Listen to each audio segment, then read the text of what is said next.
दो नंदों का पड़ोस में ससुराल। गांव था हरिपुर, और उस गांव की पहचान थी वहां के घरों की पंक्तियां, जो ठीक आमने सामने बनी थीं। हर घर का आंगन दूसरे के आंगन से बस एक चबूतरे की दूरी पर था। वहीं एक घर में दो चंचल बहनें रहती थीं, रज्जो बड़ी और गुड्डो छोटी। दोनों का प्यार ऐसा था कि चूल्हा एक, थाली एक, कपड़े आधे आधे। गांव के लोग कहते, अगर रज्जो छींके तो गुड्डो रुमाल ले आती है। वक्त गुजरा और रज्जो की शादी हो गई शर्मा परिवार में। और सबसे हैरानी की बात ये कि उनका घर था हरिपुर की गली नम 4, घर नम 21। बस 1 साल बाद गुड्डो की शादी भी हो गई, और इत्तेफाक से मिश्रा परिवार में।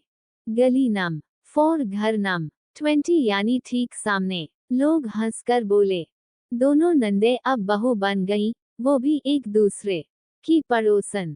रज्जो को सास सवेरे 5 बजे उठा देती, बहू तुलसी को पानी दो, गोबर से आंगन लीपो। और उधर गुड्डो की सास कहती, अरे बहू पहले दही मथ ले, फिर चूल्हा जलाना। पर बहनों की समझ देखिए, रज्जो जल्दी उठ जाती तो गुड्डो के लिए तुलसी का जल भर देती। गुड्डो दूध उबालती तो एक कटोरी चुपके से दीदी के लिए भेज देती। अब पड़ोसी और रिश्तेदार चिढ़ने लगे, इन्हें तो बहुओं के संस्कार सिखाओ, ये तो अभी भी बहनें बनी फिरती हैं।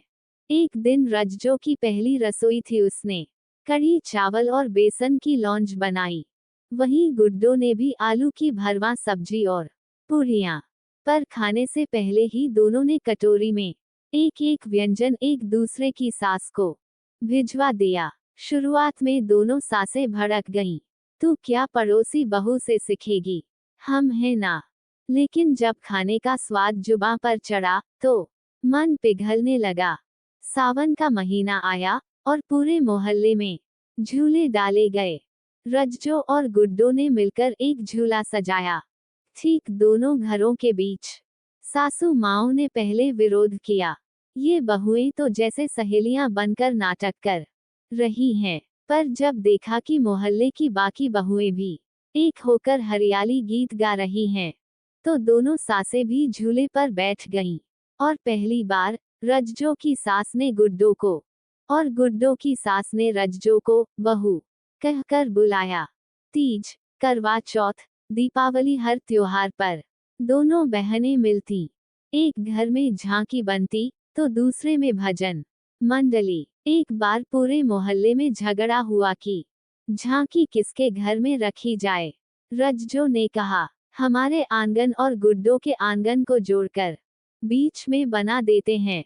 फिर क्या था, एक ही झांकी, 2 घर, लेकिन एक परिवार। एक दिन रज्जो की सास को लगा कि गुड्डो बहू ने सब्जी में ज्यादा घी डाल दिया और वो घर में बंट रहा था। उन्होंने ताना मारा, कुछ बहुएं सिखा सिखाकर बिगाड़ देती हैं। सीधा निशाना रज्जो पर था। गुड्डो की सास को भी गुस्सा आया, हमारी बहू क्या कम है जो पड़ोसन की तारीफ हो। दोनों बहनों को बहुत दुख हुआ।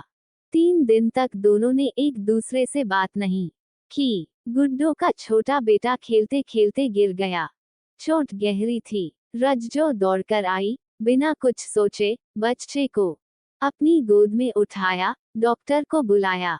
उस दिन गुड्डो की सास बोली, आज समझ आया, बहनों के बीच दीवार नहीं बनानी चाहिए। और रज्जो की सास बोली, अब से ये दोनों घर नहीं, एक ही हैं। आज भी हरिपुर गांव में लोग कहते हैं, अगर देखना है असली नंद भाभी का रिश्ता, तो देखो रज्जो और गुड्डो को, जिन्होंने पड़ोस में 2 ससुराल होने के बावजूद दोनों को एक मायका बना दिया। नंद भाभी या पड़ोसन, अगर मन में अपनापन हो तो हर दीवार पुल बन जाती है। परिवार की मिठास रिश्तों की समझ से आती है, तानों से नहीं। बहनें चाहे ससुराल में हो या मायके में, अगर साथ हैं तो संसार सुंदर होता है। जब दोनों नंदों की बहुएं बनी, गांव हरिपुर की गलियां अब थोड़ी बदल गई थीं। पक्की सड़कें बन चुकी थीं, छप्पर की जगह सीमेंट के घर थे, पर जो नहीं बदला वो था गली नंबर 4 का घर नंबर 20 और 21, जहां रज्जो और गुड्डो कभी बहनें थीं, फिर पड़ोसी बहुएं बनी। अब दोनों बूढ़ी हो चली थीं, सर पर सफेद बाल, लेकिन दिल में वही बहनों वाला जज्बा। और अब शुरू होने वाली थी एक नई पीढ़ी की कहानी, जहां उनकी बहुएं भी आमने सामने की पड़ोसी बनने जा रही थी। रज्जो की पोती अनु शहर में पढ़ी लिखी, सुंदर और तेज तर्रार लड़की थी। घर में जब शादी की बात चली तो रिश्ता आया ठीक सामने वाले घर से, गुड्डो के बेटे राजू के बड़े बेटे वीर का। यानी अब रज्जो की पोती गुड्डो की बहू बनने जा रही थी। घर के आंगन में खुशी का शोर था, पर सबसे ज्यादा मुस्कुराहट रज्जो और गुड्डो के चेहरे पर थी। रज्जो बोली, जिसे गोद में खिलाया था, अब वो मेरी बहू बनेगी। गुड्डो हंसी, और जिसे छत पर झूले पर बैठाया था, वो मेरी बहू लाएगा। शादी बड़ी धूमधाम से हुई, पर सबसे सुंदर दृश्य तब था जब रज्जो ने अपनी पोती अनु को विदा किया और खुद सामने के दरवाजे पर उसका स्वागत भी किया। एक ओर रज्जो आंसू बहा रही थी, दूसरी ओर थाली लिए खड़ी थी बहू के स्वागत को। गांव वालों ने ऐसा दृश्य पहली बार देखा। इतिहास दोहराया जा रहा है। फिर वही दो घर, फिर वही दो औरतें, एक साथ बेटी और सास बनी। अनु और वीर के साथ ही कुछ समय बाद गुड्डो की पोती नीमा की शादी भी रज्जो के छोटे बेटे मुकेश से हो गई। अब दृश्य था अनु और नीमा, दोनों नई नई बहुएं। रज्जो और गुड्डो अब एक दूसरे की सास, और घर फिर से गूंज उठा। अनु की चाय से नीमा के घर की सुबह होती, नीमा की खीर रज्जो के घर की मिठास बनती। तीज आया तो अनु और नीमा ने मिलकर झूला सजाया। सासू ने कहा, हमने जो सावन में शुरू किया था, तुम उसे अब और सुंदर बना दो। करवा चौथ पर दोनों बहुएं एक साथ छत पर बैठी। एक की चूड़ियां खनक रही थीं, दूसरी के हाथों में मेहंदी की गंध था।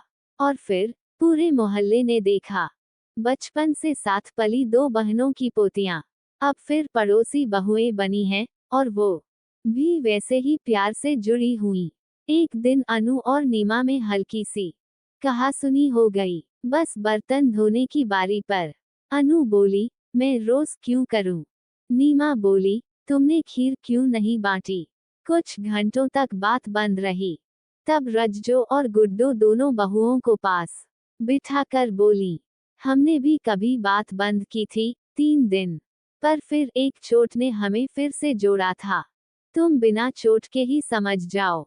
बहुएं रो पड़ी और गले लग गईं। अब गली नंबर 4 में 4 पीढ़ियां हैं।